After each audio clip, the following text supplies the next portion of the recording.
There is this very interesting video written up on social media. Tuna kuti munyika yeMozambique vanhu havasi kutomboda kutomboteerera zvisina basa, but tuna kuti these guys they are really fighting for their own identity.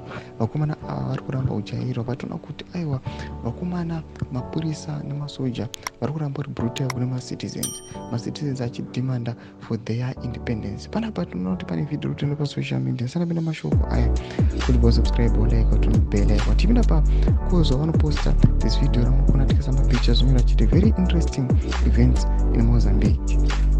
Vanoposta video ramukona iro pabillboard ra Daniel Chapo. Muri kuona kuti ndo vakomana vari kusuppressa macitizens munyika yeMozambique, ndo vakomana vari kubika mafake results, ndo vakomana vari kuita kuti chinji chisaitika munyika yeMozambique.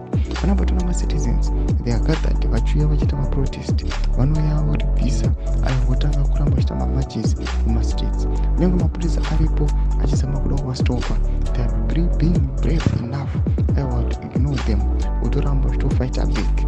Tikuona kuti mumastreets they are firing matires, they are blocking maroads, chiti hakuna munhu anoenda kubasa, hakuna munhu anonoshanda. They want kuti vakomana vana Philippe Nyusi vakafrauda the elections vastepe down. Tudze mafunguro enyu moti kudai pamusoro pechitiko ichi chatiri kuona kuti these guys they are very very serious about this issue and they are not stepping back. Tudze mafunguro enyu pine comment section medu. Subscribe or like, turn on the bell icon.